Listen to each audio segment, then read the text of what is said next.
I hope all are doing well. I am Deepa, an LF of Kushal Yuba Skill Development Center, Lakhisrai. Today, again, I come with the topic of communication. As we know, last time हमने communication से related पढ़ा था कि verbal and non-verbal communication क्या होते हैं. तो आज हम उसी चीज़ को आगे बढ़ाते हैं और जानते हैं कि verbal and non-verbal communication में को करने के लिए क्या क्या चीज़ें ज़रूरी होती है. तो बात करते हैं सबसे पहले कि वर्बल कम्युनिकेशन. जैसा कि हमें पता है कि वर्बल कम्युनिकेशन करने के लिए हमें वर्ड्स की ज़रूरत होती है. तो जब हम वर्बल कम्युनिकेशन कर रहे होते हैं तो हमें सबसे पहले अपनी ऑडियंस को जानना बहुत ही ज़रूरी होता है कि हमारी ऑडियंस कैसी है. हम जो भी बोल रहे होते हैं उसको स्पष्ट रूप से बोलना ज़रूरी है ताकि जो भी हमारी ऑडियंस है उनको हमारी बात अच्छे से समझ में आ जाए.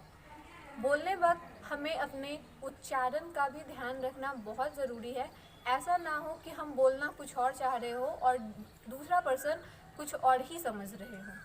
साथ ही साथ हम जब वर्ड्स को चूज़ करेंगे तो हमें वर्ड्स को चूज़ करने में भी सावधानी बरतने की ज़रूरत है कि हमारे द्वारा बोला गया सब किसी को ठेस ना पहुंचाए. और हम जब भी कुछ बोले तो उससे पहले हमें सोच विचार कर बोलना चाहिए कि हम क्या बोलने वाले हैं. तो इस तरीके से हमें वर्बल कम्युनिकेशन करने वक्त इन सारी चीज़ों का ध्यान रखना ज़रूरी है.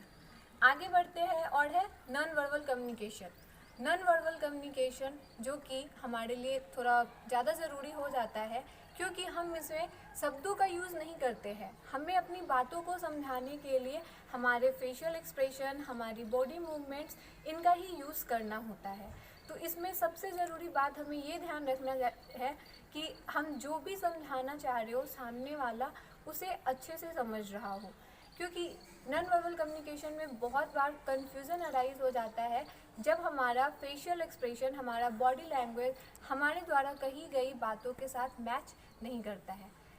जैसे कि अगर हमें बताना हो कि हम गुस्से में हैं लेकिन हमारा फेशियल एक्सप्रेशन एकदम स्माइली वाला हो, तो क्या वो हमारा फेशियल एक्सप्रेशन हमारे द्वारा बताई जाने वाली इन्फॉर्मेशन के साथ मैच कर रहा है? नहीं ना. तो इस तरीके से वहाँ पे कन्फ्यूज़न अराइज होता है. कम्युनिकेशन करने वक्त हमें आई कांटेक्ट मेंटेन करना बहुत ज़रूरी होता है क्योंकि कम्युनिकेशन करने से अगर हमारा इफ़ेक्टिव कम्युनिकेशन होगा तो हमारी पर्सनैलिटी भी बहुत ही ज़्यादा इफ़ेक्टिव एंड इम्प्रेसिव होगी. सो अपनी कम्युनिकेशन को करने के वक्त हमें इन चीज़ों का ध्यान रखना ज़रूरी होता है. आई होप कि आप सभी लोगों को समझ में आ गया होगा. So thank you everyone.